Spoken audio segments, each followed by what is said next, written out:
One of the best things about last Epoch is how easy it is to respec your hero build with it only taking a few minutes at late game.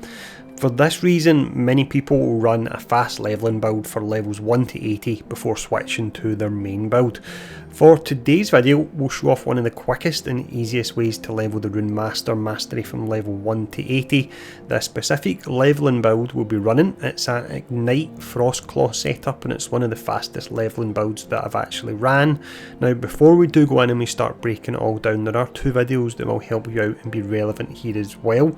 The first one is how to auto cast skills, and the second one is the fastest way to reach level 100. This is essentially an XP guide. Now let's go in and let's start breaking all this down.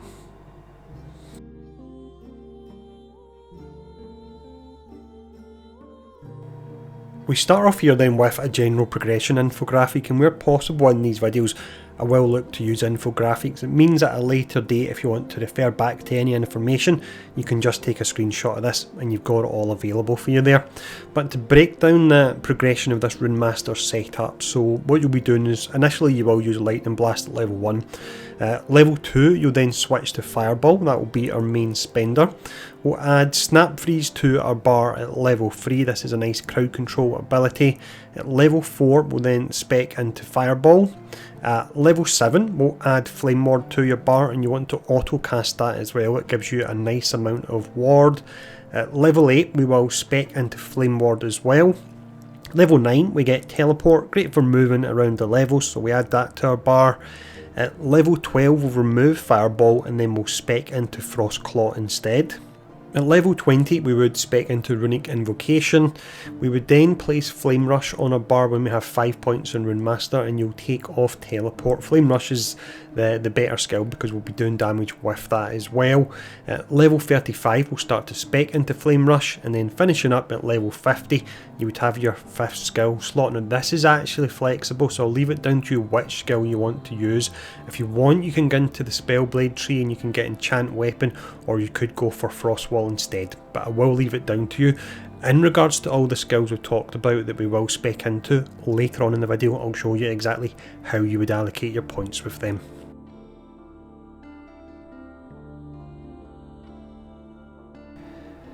The difference that good early game gear can make in your character even at low level is pretty incredible. You also gain access to your stash as early as level 4 via the Keeper's Camp. So for this section what we're going to do is look at some useful gear pieces that you want to keep an eye out for.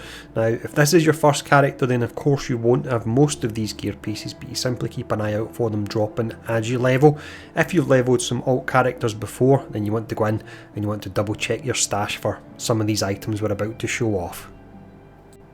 The first unique we look at here is your main hand slot. So this is Firestarter's Torch, equipable at level 1. It is a common drop. What's fantastic on this and fire builds is a chance to apply a Spreading Flames hit. This is separate from Ignite, and it's an exceptionally strong fire ailment that will actually spread between enemies.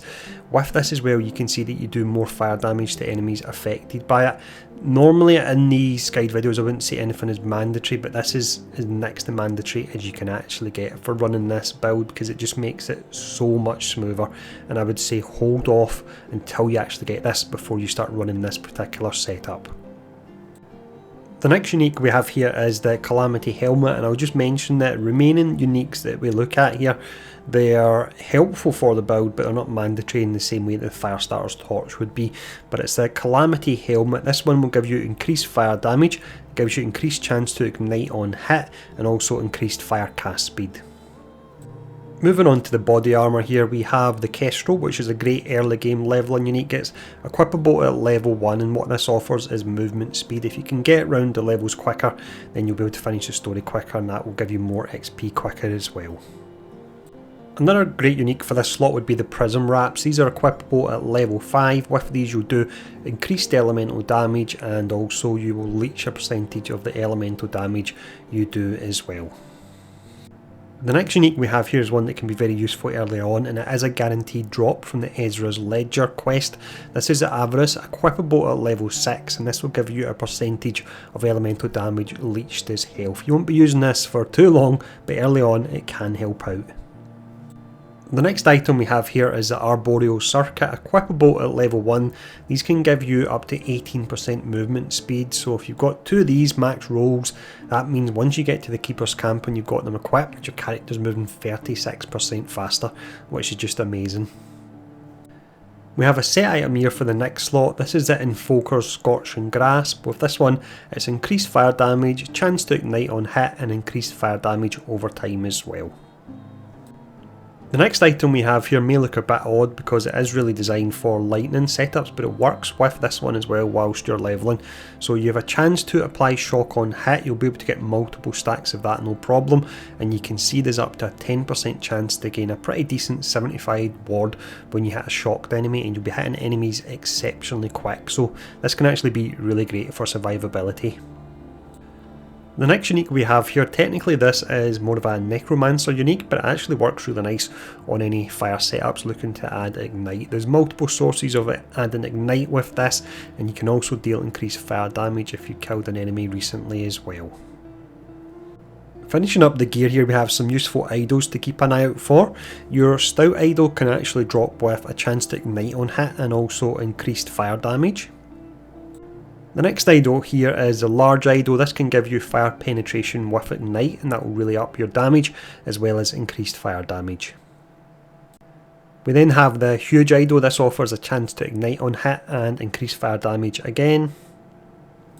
For the grand idol, we have increased damage over time as well as increased fire damage over time. The roll ranges on these, because they are specific, are really pretty nice. The final idol we have is the Ornate idol. This is a really nice one. You can get increased ignite duration, increased spread in flames duration, and increased fire damage over time. So that is some gear that if you've got it in your stash, you want to get it equipped. If you don't have it yet, you want to keep an eye out for it, because it will make the leveling process for this particular build so much easier. As always as well, we've got this infographic here so you can take a quick screenshot of it. But the next section, this will be where we look at some of the useful blessings.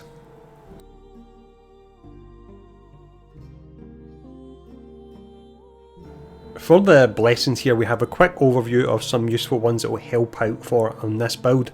The roll ranges that you see on this screen, these are for your normal rather than your empowered timelines. So starting off, you have Fall of the Outcast. This can give you an additional 6% experience. Of course, that's great for leveling. We have Ending the Storm. That can give you a chance to gain 30 ward on hit, up to 25%, and we will be hitting very often with this build. We have Reign of Dragons. That can give you up to 45% critical strike avoidance. And then we have Spirits of Fire. That can give you increased fire damage up to 60%, so that can be really nice there. Now the next section will be the passive skill trees.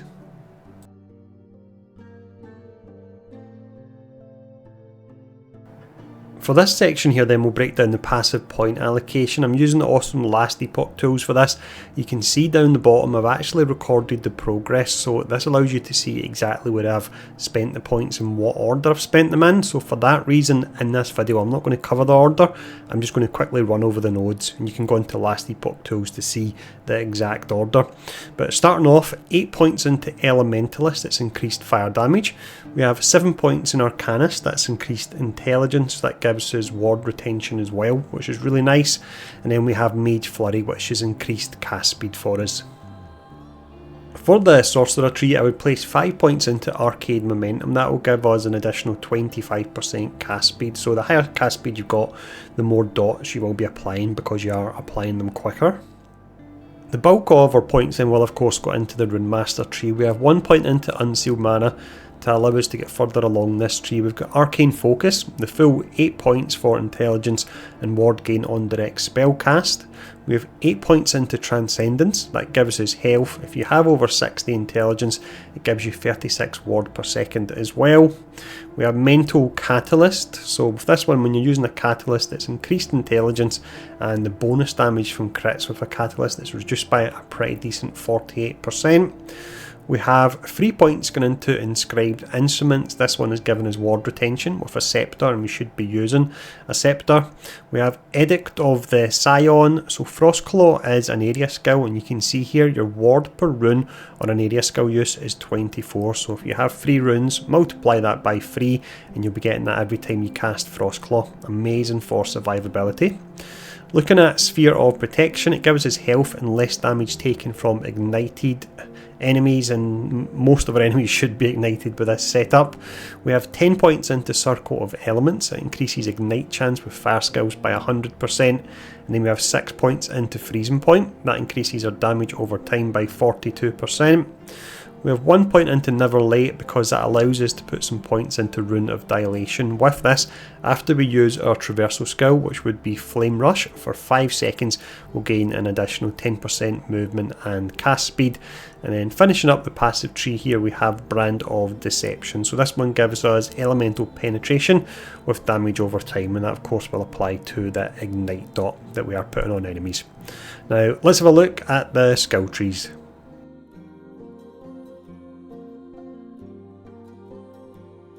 The first skill we break down here then is your main spender. Now we have the skill tree progression down at the bottom, you can see that there. So I'm not going to run over the order of these nodes, but I'll just quickly go over them and tell you why I've chosen them. So 1 point into this one allows us Frozen Rain. It reduces the mana cost by 3. This will help out because you can run into some mana issues with this. Gift of Winter, that further helps the mana cost in this. It reduces it by 6 and it gives you a 36% chance to gain 12 mana on cast, so that is really nice there. We've got 2 points into Artor's Scepter. That allows us to place 1 point into Frost Beyond Time. That increases the duration of our Ignite stacks, so technically we'll get more stacks that way. This one really important, Lava Talon, so that converts the skill from cold to fire. We've got 4 points in here, increases projectile speed and mana efficiency as well, so once again that will help out with any mana issues you're having. Shiver Shell, this one can give us ward on cast, that's 12 ward, which is decent because we have a really high cast speed on it.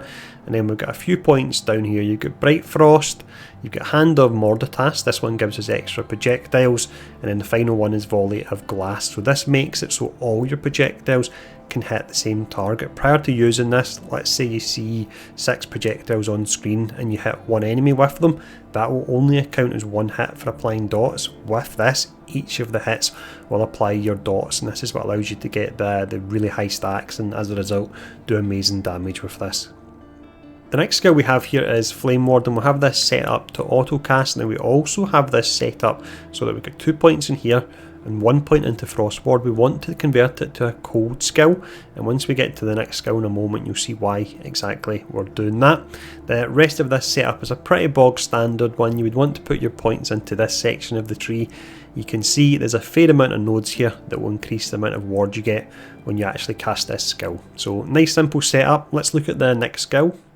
The next skill we have here is Runic Invocation. Now through using this we can actually gain an invocation that will give us a burst of ward, and on top of that a 30% reduced damage shield, and with this shield we can have close to 100% uptime on it. So this is absolutely amazing. Now if we run through the options here, you've got Attuned Approach, so you'll gain ward when you use this.